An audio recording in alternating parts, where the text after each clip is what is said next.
जय माता दी। भारत माता की जय। साथियों, आज चैत्र नवरात्रों का दूसरा दिवस है जो हम लोग माँ ब्रह्मचारिणी जी को समर्पित करते हैं। आज उनकी पूजा का दिन है। और आज अभी थोड़ी देर पहले तरकारी की दुकान पर कुछ लोगों से बात हुई जो बच्चे हैं, मतलब अभी ज़्यादा उनकी उम्र नहीं है, 32 साल, 30 साल, 35 साल ये उम्र है। तो उनको ये गलतफहमी है कि साहब हमें कोई बीमारी नहीं है और कई सालों से दारू भी पी रहे हैं, पतला दुबला शरीर है, वजन होगा मेरे ख्याल से 50 किलो के आसपास, हाइट है 5.5 फीट से ऊपर और वज़न 50 किलो के आसपास होगा, और फिर भी कहते हैं जी कि हमें कोई बीमारी नहीं है। जबकि सभी देख रहे हैं कि आए दिन कोई ना कोई बच्चा 28 साल का, 30 साल का, 35 साल का दुनिया छोड़ के जा रहा है कि साहब वो काम कर रहा था, वो खाना खा रहा था, वो अपने साइकिल गाड़ी चला रहा था और हार्ट अटैक हुआ और मर गया।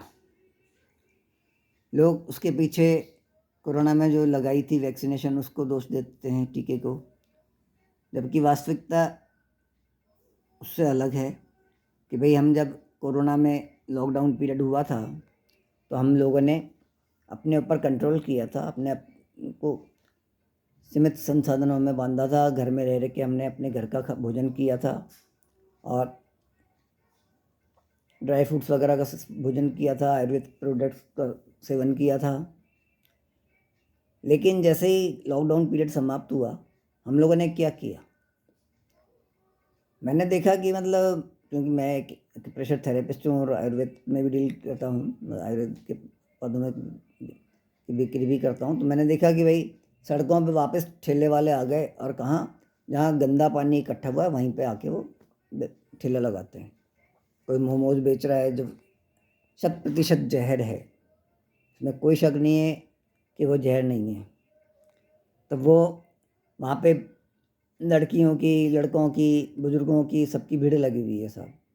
वहाँ मक्खी भी बना रही है, सब कुछ हो रहा है, लेकिन वो उसको खाने में लग रहे हैं, मतलब सेवन नहीं कर रहे, उसका भक्षण कर रहे हैं वो। और फिर समोसे कचौड़ी की दुकान पे देखो तो वहाँ पे भरी तादाद में मतलब लोग आ रहे हैं भारी मात्रा में, और कचौड़ी और समोसे और कुछ जो भी है वो चीज़ें, उन चीज़ों का भक्षण कर रहे हैं, क्योंकि सेवन जो करते हैं, भोजन जो करते हैं और ऐसी चीज़ों का भक्षण ही करते हैं, तो लोगों को लगेगा भाई अटपटा बोल रहे हैं ये, लेकिन वास्तविकता यही है कि हमें खाना नहीं खाना चाहिए, हमें भोजन का सेवन करना चाहिए या आहार ग्रहण करना चाहिए। तो आहार तो हम ग्रहण कर नहीं पाते क्योंकि हम ना तो साधु संत हैं, ना कोई हैं, और ना हमारा कोई समय होता है भाई खाने का, भोजन करने का, ना ही हमारा कोई निश्चित वो होती है कि हम ये इस चीज़ का इसी सेवन करेंगे, जो मिल जाए उसका सेवन कर लेते हैं।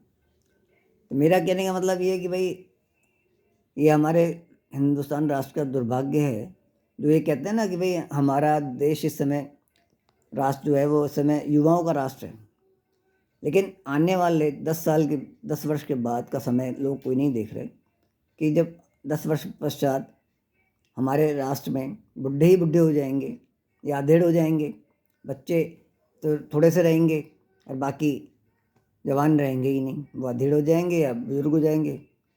तब जब बच्चे रहेंगे ही नहीं तो उसका आगे का भविष्य क्या है। मेरा ये कहना है कि भाई जो हम अपने आप को तथाकथित हिंदू बोलते हैं, हम सनातनी हैं, जो भी हैं सभी सनातनी हैं, राष्ट्र के जो भी नागरिक हैं वो सभी सनातनी हैं, तो वो अपनी जनसंख्या को बढ़ावा दें, और जो बहुत ज़्यादा बच्चे पैदा कर रहे हैं वो अपनी संख्या को सीमित करें, तभी संतुलित होगी हमारी राष्ट्र व्यवस्था और तभी हम लोगों का भविष्य सुरक्षित होगा। नहीं तो कोई कहेगा ये दुनिया तो गोल नहीं है, दुनिया तो चपटी है, दुनिया तो वैसी है, दुनिया वैसी है ना, तो उसका परिणाम क्या निकलने वाला है, मतलब कहते हैं ना 0/0 अर्थात अनंत, कुछ भी कह लो।